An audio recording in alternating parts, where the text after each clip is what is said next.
Hello everyone, welcome to topper learners. मैं हूं M H Akhtar और आप देख रहे हैं टॉपर लर्नर्स। गाइस, आज हम क्लास 10th का मेल रिप्रोडक्टिव ऑर्गन के बारे में डिस्कस करेंगे और वीवीआई टॉपिक है ये मेल रिप्रोडक्टिव ऑर्गन। हम जानते हैं कि ह्यूमन में भी रिप्रोडक्शन हमको क्लास 10th में पढ़ना है, तो आज हम मेल रिप्रोडक्टिव ऑर्गन के बारे में बात करेंगे, कैसे ये फंक्शन करता है और क्या इसका वर्क है। देखिए, जैसा कि आप देख रहे हैं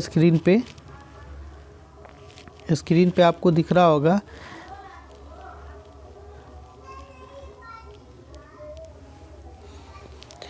ये जो है ना, ये जो आपको दिख रहा ओवल शेप का, इसको टेस्टिस बोलते हैं। क्या बोलते हैं?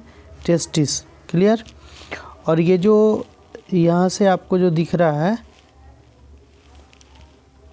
ये क्या कहलाया? इपिडिडिमिस कहलाया। ये जो है इस पर ये इपिडिडिमिस है। क्लियर? ठीक। उसके बाद ये जो है यहाँ, ये जो आपको ट्यूब लाइक स्ट्रक्चर दिख रहा है, ये ट्यूब, इसको बोलते हैं वास डिफरेंस। क्या बोलते हैं? Vas deferens. इसको क्या बोलते हैं? Vas deferens. ठीक है, या डक्ट डिफरेंस भी यहाँ पे बोला गया है। ठीक। तो टेस्टिस में जो मेल स्पर्म जो बनता है, मेल गैमेट्स जिसको बोलते हैं, गैमेट्स मतलब सेक्स सेल, गैमेट्स मतलब सेक्स सेल। तो मेल गैमेट्स जो का फॉर्मेशन जो होता है वो कहाँ पे होता है? टेस्टिस में होता है। और ये कब होता है?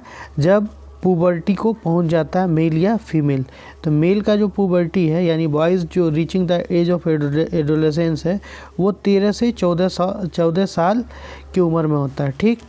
टेस्टिस यानी स्पर्म यहीं पे बनना शुरू होता है और यहाँ पे हार्मोन होता है जिसको बोलते हैं टेस्टोस्टेरोन। टेस्टोस्टेरोन वो हार्मोन यहाँ पे बनता है। तो टेस्टिस वो ऑर्गन है, रिप्रोडक्टिव ऑर्गन, जहाँ पे स्पर्म का फॉर्मेशन होता है और टेस्टोस्टेरोन हार्मोन है जो बनता है। ठीक। अब यहाँ से बना हार्मोन और इपिडिडिमिस को होते हुए ये जो आपका डक्ट है, डक्ट डिफरेंस है, इसके थ्रू कहाँ पहुँचा? इसके थ्रू ये पहुँच जाता है आपका, ये देखिए आपका, ये है सेमिनल वेसल्स। ठीक है, किस में बस पहुँचता है? सेमिनल वेसल में। बेसिकली ये जो है ना आपका यूरेथ्रा है, जो जहाँ से यूरिन आता है, और ये जो आपको दिख रहा है ये यूरिनरी ब्लैडर है। पीछे की तरफ से ये दिख रहा है यूरिनरी ब्लैडर है जिसमें यूरिन इकट्ठा होता है। ठीक। अब ये सेमिनल वेसल है। सेमिनल वेसल्स वो है जहाँ पे सीमेन रहता है, सीमेन। अब देखिए, स्पर्म और सीमेन में फ़र्क है। स्पर्म एक जर्म सेल है जो कुछ इस तरह का स्ट्रक्चर उसका होता है। ठीक है, यहाँ पे इसका टॉप होता है जहाँ पे न्यूक्लियस होता है जिसमें डीएनए क्रोमोसोम होता है। इसका ये मिडिल पार्ट होता है जिसमें न्यूट्रिशन होता है जो एनर्जी इसको प्रोवाइड करता है इसके मूवमेंट के लिए, और ये जो टेल है ये इसके मूवमेंट में हेल्प करता है। ठीक। और सीमेन क्या होता है? सीमेन एक फ्लूइड होता है, फ्लूइड जिसमें न्यूट्रेंट्स रहता है और फ्लूइड रहता है। अब सीमेन का मेन काम क्या है कि वो अल्कलाइन बनाता है। ये आपका फ्लूइड और ये स्पर्म जब आपस में मिलता है तो यहाँ पर आकर के इसके मिक्सिंग को हम बोलते हैं क्या? सीमेन।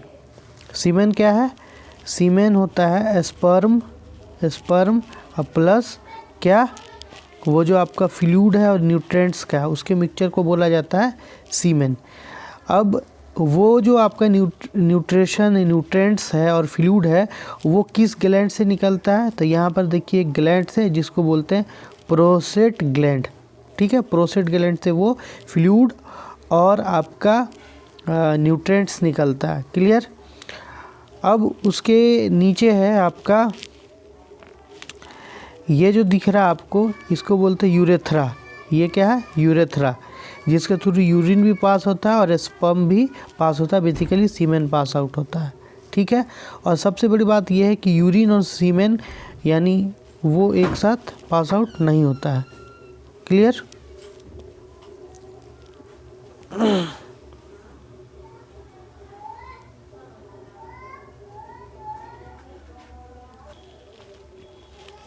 तो इसके थ्रू क्या है?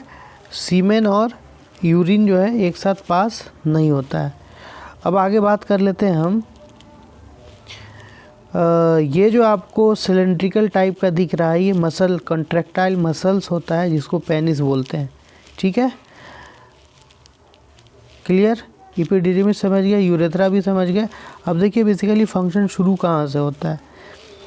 जैसे भी स्टिमुलेट होता है पर्सन तो यहाँ से आपका क्या होता है, स्पर्म रिलीज़ होता है। स्पर्म रिलीज़ हो करके ये जो आपका डक्ट है, डक्ट डिफरेंस, इसके थ्रू चला आया कहाँ, ये आगे आपका यूरेटर से, यूरेटर में जाना होता है और यहाँ से सीमेनल वेसल्स, ये जो है इस ट्यूब के थ्रू यहाँ पे सीमेन आकर के स्पर्म में मिलता है, या बेसिकली आप यहाँ पे कहिए मिलता है।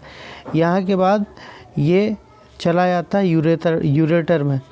यूरेटर तो उधर से आ रहा है, ये यहाँ से आता है इसमें यूरेथ्रा में। यूरेटर से तो यूरिन आ रहा है यूरेटर से, अब ये यूरेथ्रा में चला आता है। यूरेथ्रा में यहाँ से आपका ये जो आपका न्यूट्रिएंट्स इसमें मिक्स होकर के ये सीधे पास आउट होता है इसके थ्रू, और ये सीधे ये कहाँ चला जाता है, वेजाइना में। ठीक है, अब ये जो आपका टेस्टेस 1 पेयर टेस्टेस होता है, कितना पेयर, 1 पेयर टेस्टेस है यहाँ पे। ठीक, और ये सब जो होता है आपका वो होता है स्क्रोटम में, SCROTUM, स्क्रोटम। स्क्रोटम एक पाउच लाइक स्ट्रक्चर होता है जिसके अंदर ये आपका टेस्टेस और ये सारा रहता है, ये टेम्परेचर को मेंटेन करता है। तो आई होप आपको समझ में आ गया होगा मेल रिप्रोडक्टिव ऑर्गन। ठीक है, मेन 10th लेवल में आपको टेस्टेस के बारे में याद रखना है कि हार्मोन जो टेस्टोस्टेरोन है वो कहाँ बनता है, स्पर्म कहाँ बनता है, उसके बाद स्पर्म जिसकी डक्ट के थ्रू जाता है उसको क्या बोलते हैं, डक्ट डिफरेंस बोलते हैं। सीमेन कहाँ पे बनता है, यानी वो प्रोस्टेट ग्लैंड्स में, और मिक्सिंग जो होता है वो सीमेनल वेसल्स हुआ। ठीक है, यहाँ से सीधे आया और इन दोनों का मिक्सिंग हुआ, उसके बाद यहाँ से यूरेथ्रा के थ्रू और ग्लांस पेनिस जो है इसके थ्रू ये क्या होता है, बाहर चलाता है, और ये बहुत ज़्यादा यहाँ पे वेरी सेंसिटिव होता है। ठीक है, अब हम लोग नेक्स्ट लेक्चर में देखेंगे फीमेल रिप्रोडक्टिव ऑर्गन।